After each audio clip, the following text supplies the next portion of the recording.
Dream Image English Learning Point, the name of quality and the symbol of confidence. আসসালামু আলাইকুম সুপ্রিয় শিক্ষার্থী এবং যারা ভিডিওটি দেখছেন সবাইকে ড্রিম ইমেজ ইংলিশ লার্নিং পয়েন্টের পক্ষ থেকে স্বাগতম। ড্রিম ইমেজে আগেই বলছি যে গ্রামারগুলোকে আমরা সাজিয়েছি খণ্ড খণ্ডভাবে, তো সেই ধারাবাহিকতায় আমরা ভয়েস আলোচনা করছিলাম।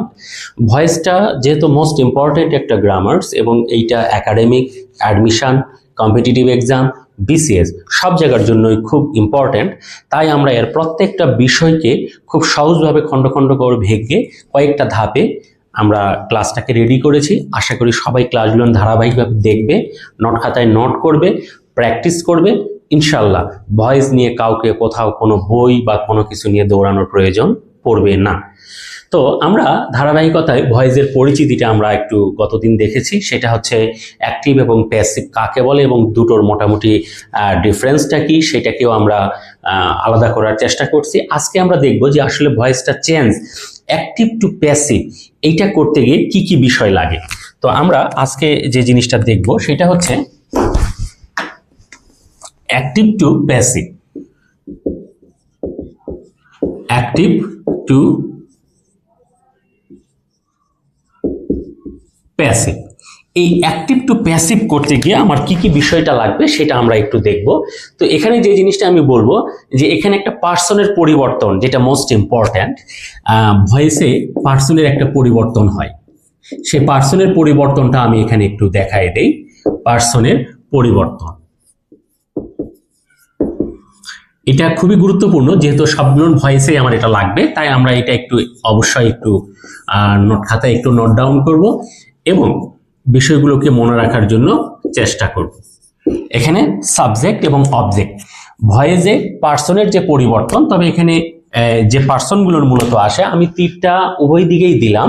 এটাকে আমি বলি অনেক সময় এরকম যে উভমুখী বিক্রিয়ার মতো, তার মানে ওই বিক্রিয়ক থেকে উৎপাদক, উৎপাদক থেকে বিক্রিয়ক, ঠিক ওই রকম আর কি, যে অ্যাক্টিভ থেকে মানে সাবজেক্ট থেকে অবজেক্টে, আবার অবজেক্ট থেকে একইভাবে সাবজেক্টে আমরা আসব।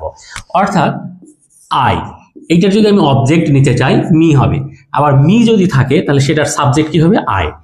ঠিক একইভাবে উই, আস, আবার আস থাকলে উই। ইউ এর অবজেক্ট ইউ, হি এর অবজেক্ট হিম, আবার হিম থাকলে কি হবে হি। শি, হার, আবার হার থাকলে শি। দে থাকলে দেম, আবার দেম থাকলে সাবজেক্ট হবে দে। তার মানে এই জিনিসগুলো এইভাবে রোলিং করবে। এখানে আরেকটা গুরুত্বপূর্ণ বিষয় আমি লিখে রাখবো, সেইটা হচ্ছে হু। হি, শি এরা যেরকম একটা প্রোনাউন, হুটাও একটা প্রোনাউন, তবে হুটা অন্য একটা প্রোনাউন। তো এই প্রোনাউনটা একটা বিশেষ ব্যবহার, আমরা এইটা একটা সাবজেক্ট ফর্মে ব্যবহার হয়, যার অবজেক্ট ফর্ম হচ্ছে হোম। অনেকেই হু থাকলে ডিরেক্টলি বাই হোম করে বসে, কিন্তু আসলে হু থাকলে সরাসরি সব জায়গায় বাই হোম হয় না, যার জন্য আমি এটাকে এখানে এনেছি যে হু থাকলে হোম, আবার হোম থাকলে তার সাবজেক্ট কি হু হবে। তো এই বিষয়টাই এখানে মাথায় রাখতে হবে। তো এখন আমরা এখানে যে বিষয়টা দেখব এটা হচ্ছে পার্সনের পরিবর্তন। এই পার্সনের পরিবর্তনটার সঙ্গে এবার আমরা একটু দেখব অ্যাক্টিভ থেকে প্যাসিভ করতে গেলে চারটা বেসিক পরিবর্তন মাথায় রাখতে হবে। প্রথমে 1 নম্বর পরিবর্তনটা আমি মুখে বলি, সেটা হচ্ছে যে কোনো বাক্য বা প্রদত্ত বাক্যের অবজেক্টকে সাবজেক্ট করে বাক্যের প্রথমে লিখতে হবে, এটা 1 নম্বর। 2 নম্বর বিষয় হচ্ছে প্রদত্ত বাক্যের যে মানে নতুন যে সাবজেক্টটা হলো, সেই সাবজেক্ট প্রদত্ত বাক্যের টেন্স, তারপরে নতুন সাবজেক্টের পার্সন, নাম্বার, এই অনুযায়ী কি করতে হবে, আমাকে অক্সিলারি ভার্ব লিখতে হবে, এটা 2 নম্বর। 3 নম্বর বিষয় হচ্ছে প্রদত্ত বাক্যটার যে ভার্বটা আছে সে ভার্বটার V3 করতে হবে। 4 নম্বর বিষয়টা হচ্ছে প্রদত্ত বাক্যটার যে সাবজেক্ট আছে সেই সাবজেক্টটাকে এই পার্সনের প্যাটার্ন অনুযায়ী অবজেক্ট করে বাক্যের শেষে লিখতে হবে। তবে যদি কোনো নাউন থাকে সেটা সরাসরি নাউন হিসাবেই বসবে অবজেক্ট হয়ে, তবে অবশ্যই সেটা প্রিপোজিশন সহ। কোন প্রিপোজিশন সেটা ভার্বের উপরে ডিপেন্ড করে হবে। তাহলে এই চারটাকে আমরা বলতেছি বেসিক রুলস, ভয়েসের বেসিক রুলস। অর্থাৎ যে কোনো ভয়েস করতে গেলে একটা স্টুডেন্টকে এই 4টা রুলস অ্যাপ্লাই করতে হবে। যেমন আমি একটা যদি এক্সাম্পল এখানে লিখে দেই তাহলে কি হবে, সেটা হচ্ছে নীলা রাইটস আ লেটার। এখানে আমার সাবজেক্ট বা অবজেক্ট কোনোটাই কোনো প্রোনাউন নয়, সবগুলোই আমার নাউন, যার জন্য এখানে কোনো পরিবর্তন হওয়ার সুযোগ নেই। নাউন যদি হয় আমরা কি করব, ডিরেক্টলি নাউনটাই লিখে ফেলবো। তাহলে এইটা অবজেক্ট, যেমন আমি এই বাক্যটা যদি লিখি তাহলে এটা সাবজেক্ট, এটা ভার্ব, এটা অবজেক্ট। তাহলে আমরা প্রদত্ত বাক্যের অবজেক্টে কি করব, 1 নম্বর রুলস অনুযায়ী সাবজেক্ট করব a letter.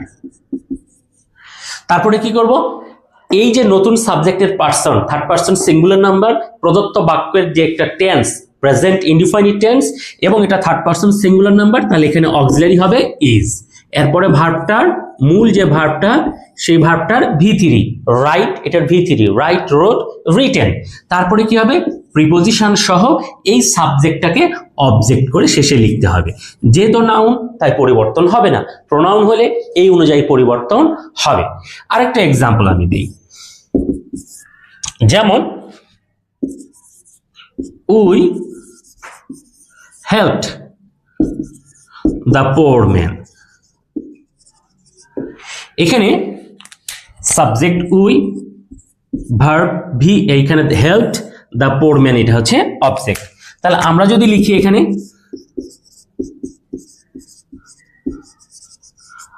The poor man, এটাকে আমি অবজেক্টে কি করলাম, সাবজেক্ট করলাম, যেহেতু এটা নাউন তাই পুরোটাই লিখলাম। এটা পাস্ট ইনডিফাইনিট টেন্স, এটা থার্ড পারসন সিঙ্গুলার নাম্বার, তাহলে এখানে অক্সিলারি কি হবে, ওয়াজ। তারপরে কি ভার্বের V3, হেল্পড। তারপরে কি উই, এর সাবজেক্ট এই যে অনুযায়ী হবে, এটা উই সাবজেক্ট, তাহলে এর অবজেক্ট কি আস, তাহলে সেটাকে আমরা লিখবো বাই আস। এখানে আমার পরিষ্কার, এইটা হচ্ছে 1 নম্বর রুলস বেসিকের, এইটা 2, এইটা 3, এইটা 4, এটা হচ্ছে 4 নম্বর রুলস। একইভাবে 1, এইটা 2 নম্বর রুলস, এইটা 3, এইটা 4, অর্থাৎ বেসিকের 4টা রুলস এখানে খুব সুন্দর করে ফলো করে আমরা কি করব, ভয়েসগুলোকে অ্যাক্টিভ থেকে প্যাসিভে রূপান্তর করতে পারবো। আশা করি অ্যাক্টিভ থেকে প্যাসিভে যাওয়ার মৌলিক যে ধারণাটা সবার ক্লিয়ার হয়েছে। আল্লাহ হাফেজ।